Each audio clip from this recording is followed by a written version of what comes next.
Namaste. As I said, we have to take recourse to some sutras in Guru Tattva and some sutras in Guru-sishya Tattva.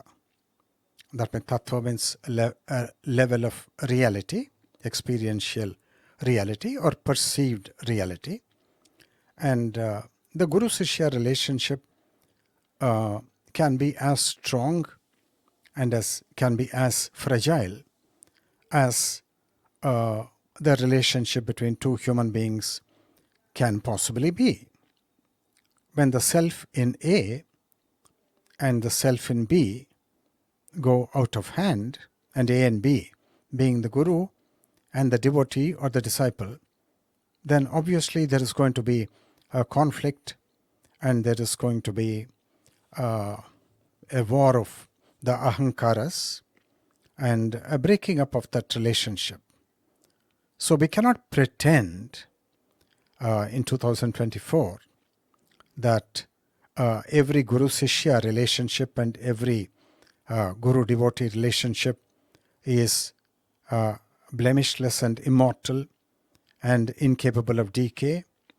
You see very many occasions where a Guru and a disciple or a Guru and a devotee, they break up and they go their respective ways, very much like how a married couple break up and they go their respective ways, very much like a business partnership breaks up and they go their respective ways. And that breaking up, we can look upon it as fundamentally a consequence of the self in both A and B. And therefore we have to ponder, we have to come back to the self, which is the mischief maker, which is the evil entity in all of us. And so long as that evil entity has not been put to bed, has not been put to sleep, nothing auspicious and holy and wholesome can ever be in us and can ever be us. So we have to, so these are the sutras, the new sutras coming from the world teacher, Sri Krishnamurti.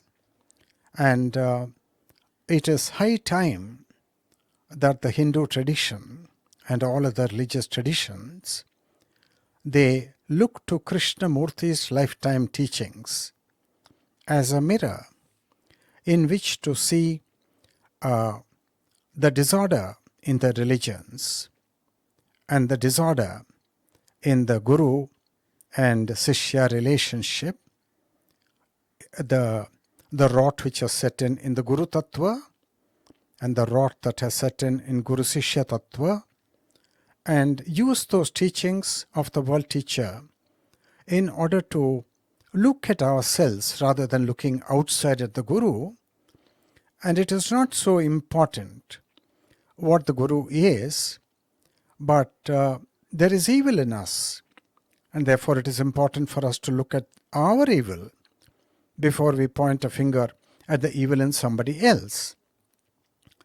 And Krishnamurti's lifetime teachings enable us to perceive that whenever there is the authority of the Guru, then we cannot make any discoveries.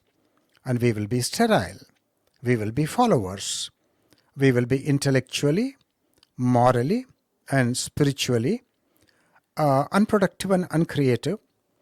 And we just have to open our eyes and look at society, where every year, because of the freedom from authority in the sciences, you see a huge number of inventions and original discoveries happening round the clock, round the annual year, throughout the world in the sciences and in technologies.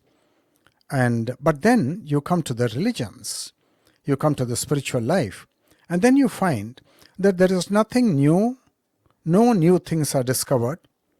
After Krishna came on the scene, after the Buddha came on the scene, after Jesus came on the scene, like you take the great prophets of the world, the great world teachers, nothing new. And the new thing has come with Krishnamurti. But are we empty enough? Are we pure enough? And are we honest enough and willing enough to learn from the new world teacher Krishnamurti? Or do we want to pretend that we already know everything? Or do we want to be humble? And do we want to be guileless? And do we want to use Krishnamurti's teachings as a mirror in which to discover our own ugly thoughts, ugly words, ugly actions, and thereby set a whole amazing process of self-purification in motion? Then one more thing, another sutra. A real truth seeker will learn from many teachers. Like you go to the life of the Buddha, and the Buddha learned from 5 or 6 teachers before he started doing his own inquiry through meditation. And likewise we see from the life of Adi Shankaracharya that after spending 2 years in the ashram of Govindapada on the banks of the Narmada river, he got the impulse and the inspiration to move away from that ashram to do his own work. And now this is a hallmark of an original thinker, and you don't see the phenomenon or the tattva of stagnation and decay in those people. They are creative people and they keep moving. But dull people who never learn anything and who only look for security, psychological security, and who may have, because of their dull minds, misleading idea of hypocritical loyalty and phony devotion based on selfish desires, they may not learn anything, and they may drop anchor at the feet of a guru and not even learn anything from that guru. And very tragically, even that guru may not be actually willing to teach those devotees and disciples what he has learnt in life, because what he learnt in life may be something very deep and very profound, and the self in him may prevent him from sharing that lofty, sublime truth, sutras, on reality, with those people who have come to him, because he may have the worldly thought that if I share all this with these people, they will leave me and they will go away, and my whole work will collapse. Therefore, I dare not expose them to those deeper teachings, and I will give them what they aspire for, and that is the way life goes. So, my intention in speaking to you on Guru Purnima is to not encourage you to, in a very blind way, continue to be mechanical and robotic in all that you're doing, but to bring a more pervasive inquiry and honesty into your relationship with your Guru, and see for yourself whether there is any self-deception in that equation, and thereby start the purification within ourselves. And only in that way we can truly have the moral authority to salute and offer obeisance to Veda Vyasa, Maharshi Vyasa, and Bhagavan Krishna, and Adi Shankaracharya, and finally the world teacher Sri Krishnamurti.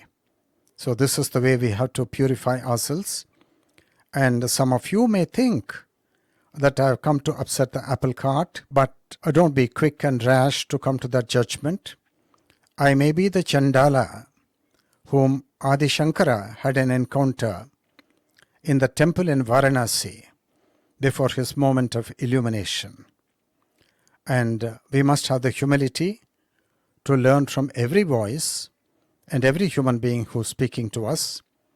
They may not speak from the chair of the Guru or from the pedestal, from a lofty authoritative pedestal. He may be the cobbler walking on the road. She may be the servant maid at your home, but she may be speaking the Upanishadic truth.